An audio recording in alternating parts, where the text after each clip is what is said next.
Chapter 5 of Far from the Madding Crowd, Departure of Bathsheba, a Pastoral Tragedy. In the previous chapter, we have seen Gabrielog proposing Bathsheba for marriage, but she was declining his proposal, stating that she was too independent in her spirit and she wants someone to tame her spirits. She was clear that Gabrielog would not be able to do that. Thereby, she declined his offer or his proposal, and that's how the chapter had ended. Now coming to chapter 5. In this chapter, the news had reached Gabriel that Bathsheba had left the neighborhood. She had gone to a place called Weatherbury, which was more than 20 miles off Knockombe Hill. Gabrielog doesn't know whether Bathsheba is gone for good or whether she'd be back.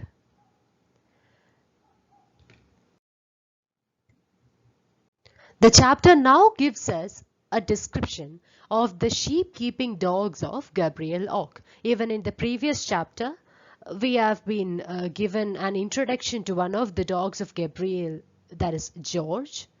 And now this chapter gives us more details about the dogs.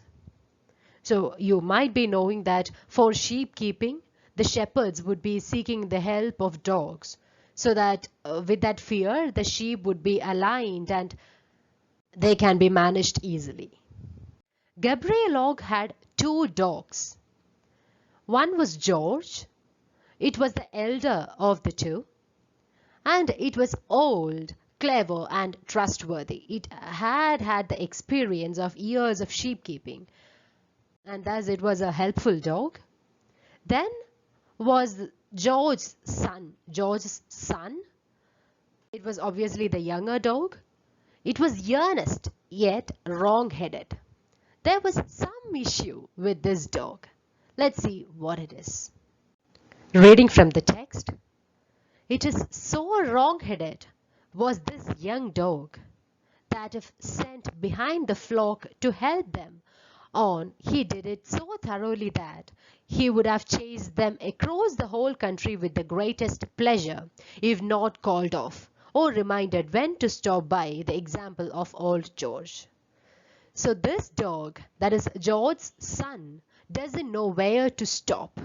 If someone doesn't ask him to stop chasing the sheep, he would keep on chasing them across the country. So this is the problem with regard to the second dog of Gabrielog.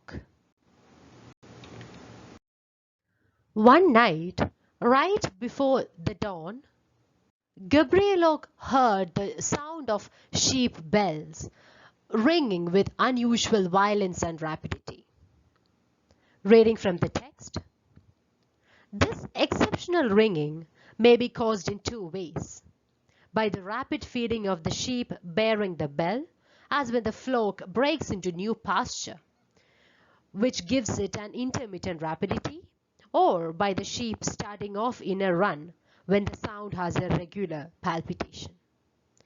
The experienced ear of Og knew the sound he now heard to be caused by the running of the flock with great velocity.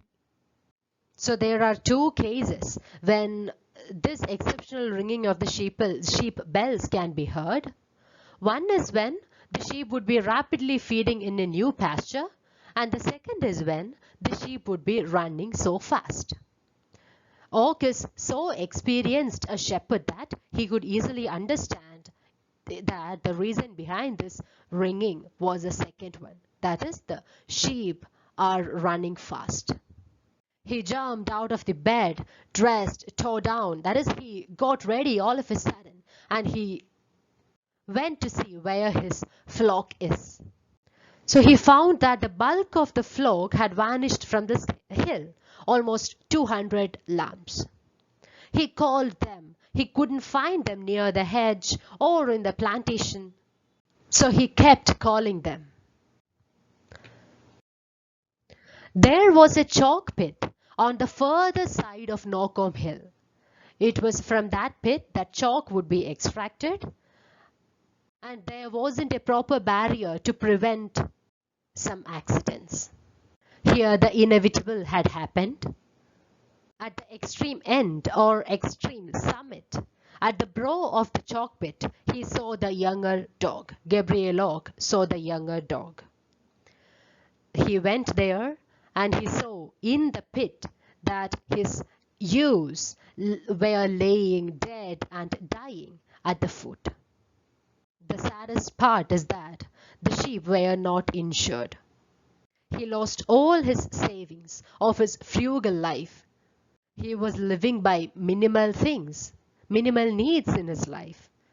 So all his years of hard work has come to an end. He had always had the dream of becoming an independent farmer. Even that too came to an end. At first, he felt pity for the sheep.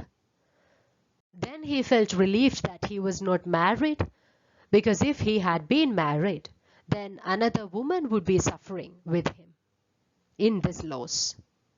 And then he shot the younger dog, for he was too good a workman to live. He didn't know when to stop himself. Gabrielok handed over the farm to a dealer, and he was finally left with nothing but the clothes in which he stood. So he didn't have anything left for him except the clothes that he was wearing. This is the end of the chapter. Hope it helped. Thanks for listening.